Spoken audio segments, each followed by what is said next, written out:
You're not unimportant, but it feels like you are. That feeling doesn't come from nowhere. It builds slowly. You notice small things. They respond to others faster. They seem more engaged with someone else. They give attention, just not to you. And over time, a quiet thought begins to form. Why do I feel like I don't matter here?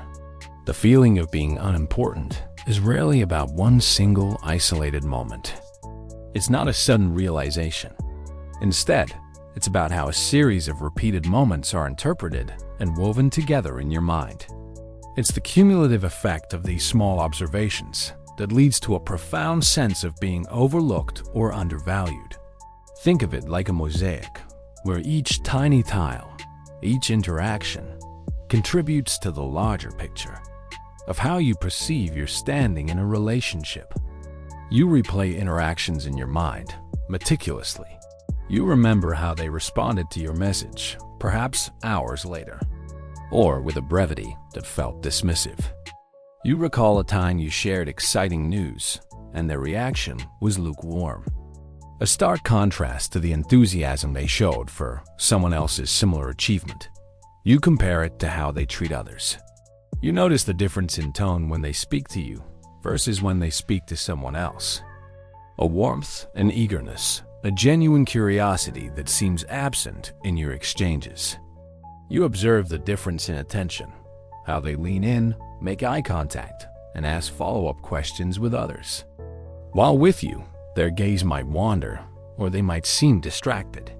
You perceive a difference in effort, the extra mile they go for others, the thoughtful gestures, the proactive communication, which you feel is not extended to you. And slowly, the conclusion feels clear. They value others more than me. This isn't just a fleeting thought. It becomes a deeply ingrained belief, reinforced by every perceived disparity. But here is what is actually happening, and it's a crucial distinction. You are not measuring importance directly. Importance, true value, is an intrinsic quality, often unseen. What you are actually measuring is visible behavior. You're tracking response speed, how quickly they text back or acknowledge your presence. You're noting their energy, the level of enthusiasm or engagement they display. You're observing frequency, how often they initiate contact or include you. And you're keenly aware of their attention, whether they are fully present or seem preoccupied. And then, you translate those external signals into internal meaning. If they respond quickly, I matter. If they don't, I don't. This creates a rigid framework for evaluating your worth. However, those signals are not always accurate indicators of your true value or their true feelings. They are profoundly influenced by a multitude of factors. Context. Perhaps they were in a meeting, driving, or dealing with an urgent personal matter when you messaged. Their environment dictated their response time, not their regard for you. Mood. Everyone has good days and bad days. A person's mood can significantly impact their outward demeanor, timing. You might have caught them at a moment of high stress or distraction. Their ability to give you their full attention was simply not available at that specific instant. Mental bandwidth. We all have a finite amount of mental and emotional energy. Sometimes, a person might be depleted, unable to offer the same level of engagement they typically would, or that they might offer to someone else at a different time. And most importantly, these signals are interpreted through your own expectations. Brené Brown once said, "Connection is why we're here." We crave connection, but connection doesn't always feel like connection. When it doesn't match how you expect it to look, how you believe it should manifest. Your internal blueprint for what mattering looks like can distort your perception of reality. Before we continue, a quick pause. If this reflection resonates with you, if you find yourself nodding along, there are more videos like this in the Relationships and Identity playlist. Each one explores patterns in how we think, offering insights and tools for deeper understanding. And if you want more perspective like this, subscribe to Daily Reset Lab. There's another layer that often goes unnoticed, a subtle bias in our perception. You are always more aware of what you give than what you receive. This isn't a flaw. It's a natural human tendency. You remember vividly when you replied promptly, even when busy. When you showed up for them, even when it was inconvenient. When you made a significant effort, going above and beyond.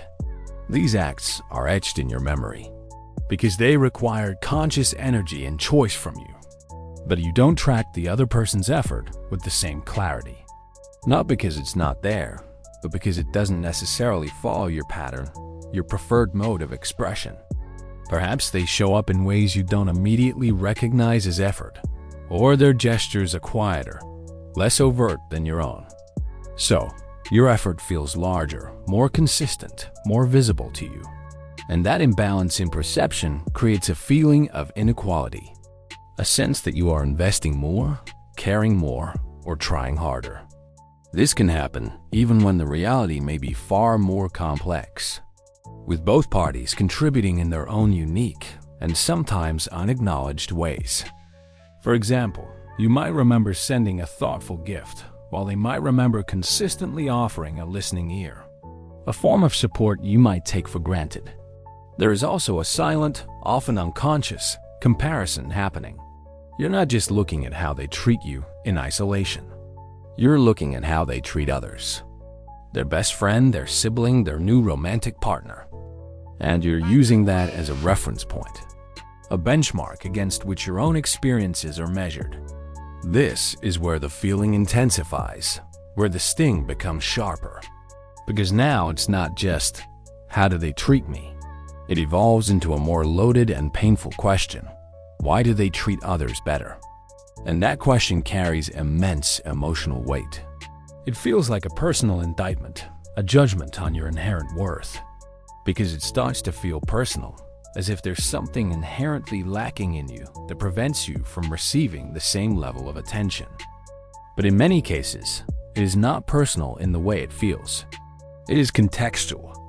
Different relationships activate different versions of people. With one person, they might be playful and boisterous.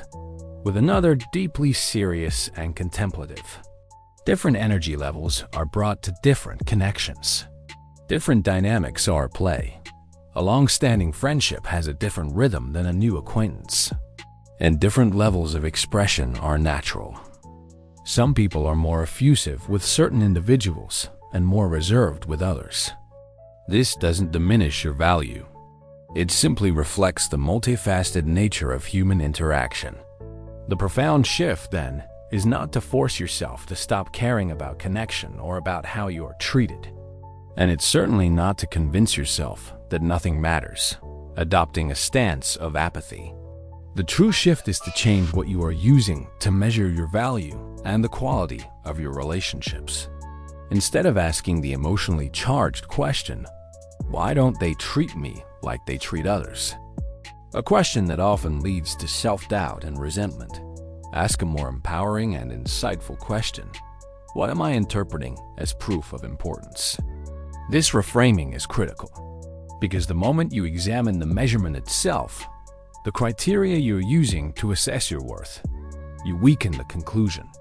You begin to see the subjective nature of your interpretation, rather than accepting it as an objective truth. You start to question the validity of your internal ruler. A small yet incredibly powerful shift you can try is this. The next time you feel overlooked, dismissed, or unimportant, pause, take a conscious breath, and then deliberately separate what actually happened from what you concluded. Let's use some examples. What happened? They replied to your text message 5 hours later. What you concluded? I don't matter to them. They clearly prioritize everyone else. What happened? You shared an idea in a meeting, and it wasn't immediately acknowledged. What you concluded? My contributions are not valued here. I'm invisible. What happened? A friend made plans with someone else on a day you were free. What you concluded? They don't want to spend time with me. I'm not a priority. That distinction changes everything. Because one, what actually happened is observable, verifiable, a factual event. The other, what you concluded, is an interpretation, a story your mind constructed based on your expectations, fears, and past experiences. And once you clearly see that difference, once you can hold the event separate from your interpretation, you create space. Space to question your initial conclusion. Space to reevaluate the situation with a more open mind. And most importantly, space to respond differently, to choose a reaction that is not dictated by an unexamined assumption, but by a more nuanced understanding. Feeling unimportant is not always about your inherent value, or a definitive statement about how others truly perceive you. It's often, perhaps even primarily, about how your mind organizes and interprets signals. And when those signals don't match your deeply held expectations for how connection, care, or importance should look, the mind, in its attempt to make sense of the discrepancy, fills in the gap. It fills it with meaning. It fills it with assumptions. And it fills it with conclusions that can be deeply painful, even if they are not entirely accurate. If this made you reflect on your own experiences, if it sparked a new way of looking at those familiar feelings, you'll find more videos like this in the Relationships and Identity playlist. Each one is designed to help you navigate the complexities of human connection with greater awareness and resilience. And if you want more perspective like this, subscribe to Daily Reset Lab, because sometimes the feeling that you don't matter is not coming from reality. It's coming from how you learn to measure it.